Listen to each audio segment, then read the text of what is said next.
নমস্কার। আজকের ভিডিওতে আমরা দেখে নেব আপনারা কিভাবে জয় বাংলা পেনশন স্কিমের জন্য আবেদন করবেন। এটা অনলাইনে করা যাবে না, এটা সম্পূর্ণ একটি অফলাইনের ফর্ম।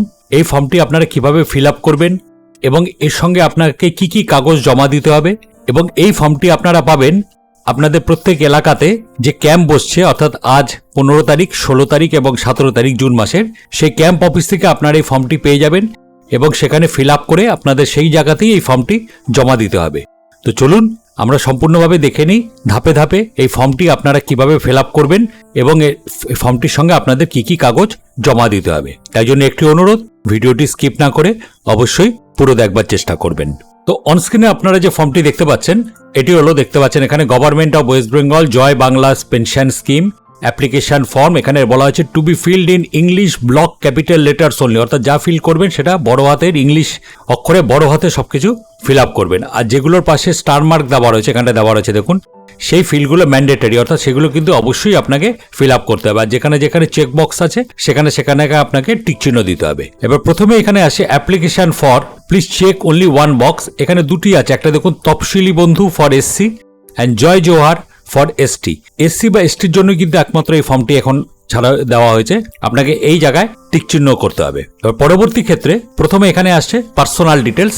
এই জায়গায় আপনাকে বেনিফিশিয়ারির নাম লিখতে হবে, অর্থাৎ যিনি আবেদন করছেন, অর্থাৎ যে পেনশন পাবেন তার নাম। এবার এখানে জেন্ডার, সে মেল না ফিমেল না আদার্স। এবার এখানে ডেট অফ বার্থ, এখানে হবে ডেট, এখানে মান্থ, এখানে বছর। এখানে এজ অ্যাজ অন 1/1/2026, অর্থাৎ 1/1/2026 অনুযায়ী আপনার বয়স কত হচ্ছে সেটা সংখ্যাতে এখানটায় লিখে দিতে হবে। এখানে যিনি আবেদন করছেন বেনিফিশিয়ারি, তার বাবার নাম এখানটায় লিখতে হবে। এগুলো কিন্তু ম্যান্ডেটরি, দেখবেন পাশে এরকম স্টার চিহ্ন দেওয়া আছে, দেখতে পাচ্ছেন এখানে। এখানে তার মার নাম লিখতে হবে এবং এখানে কাস্ট লিখতে হবে, এসসি না এসটি। বলিয়ে দিলাম প্রথমে ফর্মটি কিন্তু একমাত্র এসসি বা এসটির জন্য। এখানে রিলিজিয়ান লিখতে হবে। এবার এখানে মেরিটেরিয়াল স্ট্যাটাস, ম্যারিড, আনম্যারিড না ম্যারিড না উইডো না উইডোয়ার না সেপারেটেড সেটা।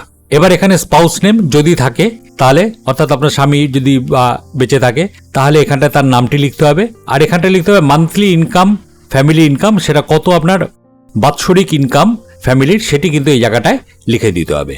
পরবর্তী ক্ষেত্রে এখানে চলে আসে পার্সোনাল আইডেন্টিফিকেশন নাম্বার। প্রথমে এখানে বলা আছে কাস্ট সার্টিফিকেট, অর্থাৎ এসসি বা এসসি এসটি যেটা হোক তার কাস্ট সার্টিফিকেট, যেহেতু বলা আছে ফর্মটি এসসি বা এসটির জন্য। এখানে ডিজিটাল রেশন কার্ড নাম্বার, আপনার যে রেশন কার্ড আছে সেই ডিজিটাল রেশন কার্ডের নাম্বার। তারপর এখানে বলা হয়েছে AHL টিন নাম্বার, এটা কিন্তু ম্যান্ডেটরি নয়, দেখুন পাশে স্টারটি দেওয়া নেই। এটা মানে হলো 2011 সালে যে জনগণনা হয়েছিল সেই জনগণনার শনাক্তকরণের ভিত্তিতে একটা নাম্বার দেওয়া হয়। এটি 25 বা 29 ডিজিটের একটা নাম্বার। যদি আপনার কাছে সেই নাম্বারটি থেকে থাকে তাহলে সেই নাম্বারটি এখানটা দিয়ে দেবেন, নাহলে দেওয়ার দরকার নেই, কারণ এটা স্টার দেওয়া নেই। এখানে আপনার আধার নাম্বার, অর্থাৎ যিনি বেনিফিশিয়ারি, যিনি আবেদন করছেন তার আধার নাম্বার, তার এপিক বা ভোটার নাম্বার এখানটা লিখে দিতে হবে।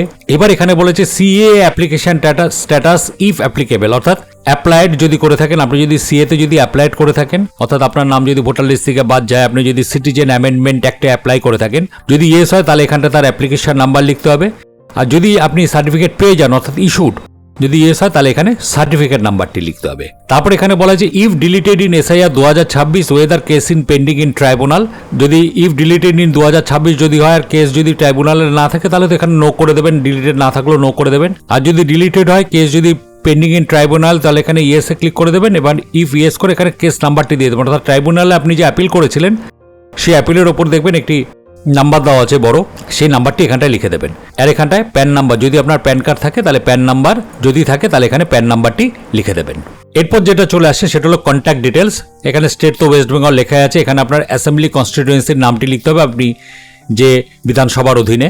এখানে ডিস্ট্রিক্ট, এখানটা পুলিশ স্টেশন, এখানে ব্লক না মিউনিসিপ্যালিটি না কর্পোরেশন, যেটা হোক সেটা এখানটায় লিখে দেবে সেই নাম।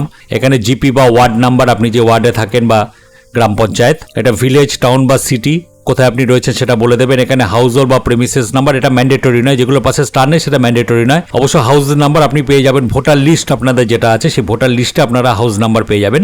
পোস্ট অফিস, এখানে পিনকোড, এখানে number of years dwelling in West Bengal, অর্থাৎ আপনি ওয়েস্ট বেঙ্গলে কত বছর ধরে রয়েছেন সেটা এখানটায় লিখে দিতে হবে। এখানে মোবাইল নাম্বার, এখানে ইমেল আইডি যদি থাকে। এবার পরবর্তী ধাপে এখানে আপনাকে পুরো ব্যাংক ডিটেলস দিতে হবে। প্রথমে এখানটা লিখতে হবে ব্যাংক নেম, যে ব্যাংকে আপনার অ্যাকাউন্ট রয়েছে, অর্থাৎ যে বেনিফিশিয়ারি কিন্তু তার ক্ষেত্রে বলা হচ্ছে। এখানে ব্যাংকের ব্রাঞ্চের নেম, যে জায়গায় ব্রাঞ্চ, এখানে ব্যাংক অ্যাকাউন্ট নাম্বার, এবং এটা কিন্তু সবসময় দেখে রাখবেন Aadhaar linked bank account for DBT credit, অর্থাৎ ব্যাংকের যে অ্যাকাউন্ট নাম্বারটি দেবে সেই অ্যাকাউন্ট নাম্বারটি আধারের সঙ্গে লিঙ্ক থাকতে হবে এবং সেটা ডিবিটি লিঙ্কও থাকতে হবে, এটা কিন্তু মাথায় রাখবেন। আর এখানে ব্যাংকের IFSC কোড। এবার এখানে পরবর্তী ধাপে যেটা চলে আসে, আপনাকে এর সঙ্গে কি কি জমা দিতে হবে, যেগুলো যেগুলো জমা দেবেন তার পাশে কিন্তু এরকম টিক চিহ্ন দিয়ে দেবেন। এটা হলো এনক্লোজার লিস্ট, সেলফ অ্যাটাস্টেড, অর্থাৎ যে কপিগুলি আপনি জমা দেবেন তাতে কিন্তু নিজস্ব সই করে দেবেন, অর্থাৎ যে জেরক্সগুলি জমা দেবেন। প্রথমে লেখা আছে পাসপোর্ট ফটোগ্রাফ, অর্থাৎ পাসপোর্ট সাইজ ফটোগ্রাফ একটা দিতে হবে। একদম ওপরে দেখবেন এখানে ফটো লাগানোর জায়গা আছে, এই যে এখানটায় দেখবেন ফটো লাগানোর জায়গা আছে, পাসপোর্ট সাইজ ফটো, এবং সেলফ অ্যাটাস্টেড থাকতে হবে, অর্থাৎ ছবির ওপর দিয়ে সাইন করে দিতে হবে। নেক্সট এখানে আছে কপি অফ কাস্ট সার্টিফিকেট, আপনি যে কাস্ট সার্টিফিকেট দিচ্ছেন তার কপি এখানটায় দিতে হবে। Copy of digital ration card, copy of Aadhaar card, Aadhaar কার্ডের জেরক্স দিতে হবে, ডিজিটাল রেশন কার্ডের জেরক্স দিতে হবে, কাস্ট সার্টিফিকেটের জেরক্স, ভোটার আইডি কার্ডের xerox, copy of residential certificate, self declaration, যদি কোনো রেসিডেন্সিয়াল সার্টিফিকেট থাকে সেলফ ডিক্লারেশন সেটা দিতে হবে। Copy of income certificate, self declaration, আপনি নিজে ডিক্লারেশন করবেন ইনকাম সার্টিফিকেট, যে নিজে ডিক্লেয়ার করবেন যে আমার এত ইনকাম এরকম। কপি অফ ব্যাংক পাসবুক, পাসবুকের প্রথম পাতার জেরক্স, যেখানে ব্যাংক নাম্বার, IFSC কোড এগুলো সবকিছু লেখা আছে। আর অন্য কোনো যদি ডকুমেন্ট দেন তাহলে সেই ডকুমেন্টের নামটি এখানটায় লিখে দিতে হবে। এই জেরক্সগুলো কিন্তু অবশ্যই সেলফ অ্যাটাস্টেড করে জমা দিতে হবে। রেসিডেন্স সার্টিফিকেট এটাও কিন্তু সেলফ ডিক্লারেশন দিতে হবে যদি আপনার থাকে। আর কপি অফ ইনকাম সার্টিফিকেট এটা সেলফ ডিক্লারেশন করে দিতে হবে। এবার নিচে এখানে self declaration and nomination, in the event of my death I by nominate, যদি আমার মৃত্যু হয়ে যায় তাহলে আমি নেম, অ্যাড্রেস অ্যান্ড রিলেশনশিপ আমি একে দিয়ে যেতে চাই, আমার যেটা থাকবে অর্থ সেটাই সেই জায়গাটায় তার নামটি লিখে দিতে হবে, এখানে নমিনির নামটি লিখে দিতে হবে। I give consent to use the Aadhaar number, এখানে বলা হচ্ছে যে আমি আমার আধার নাম্বার ব্যবহার করার জন্য অনুমতি দিচ্ছি সোশ্যাল সিকিউরিটি পেনশনের জন্য।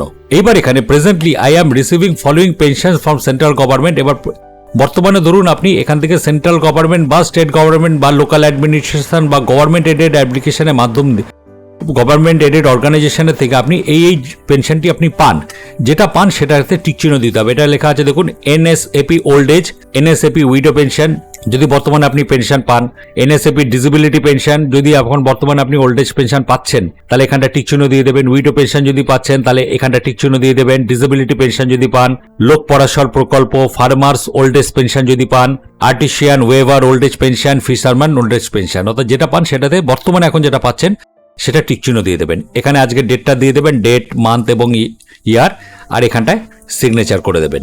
আর নিচে যেটি আছে সেটা সম্পূর্ণ অফিস ইউজ অনলি, এটা আপনাদের কোনো কিছু করবার দরকার নেই। এখানে তারাই একটা নাম্বার লিখে এই জায়গাটি আপনাকে ছিঁড়ে আপনার কাছে এখানে একটি স্ট্যাম্প মেরে এই ফর্মটি একটা রিসিভ কপি আপনাকে দিয়ে দেবে। তাহলে বুঝতে পারলেন ওল্ড এজ পেনশন কিভাবে এই ফর্মটি ওল্ড এজ পেনশনের জন্য আপনারা ফিল আপ করবেন। সম্পূর্ণ এখানে ডিটেলস আমি দেখিয়ে দিলাম, এবং এখান থেকে এটা কেবলমাত্র SC এবং STদের জন্য, অন্যদের কিন্তু নর্মালদের কিন্তু এখনো ফর্মটা দেখাচ্ছি না, এখনো ফর্মটা আসেনি, এটা খালি কেবলমাত্র SC আর STদের জন্য। তাই জন্য একটি অনুরোধ, ভিডিওটি যদি আপনাদের ভালো লেগে থাকে তাহলে অবশ্যই ভিডিওতে একটা লাইক আর কমেন্ট করে দেবেন, আর চ্যানেলে যদি নতুন হয়ে থাকেন তাহলে অবশ্যই চ্যানেলটিকে সাবস্ক্রাইব করে দেবেন। ধন্যবাদ।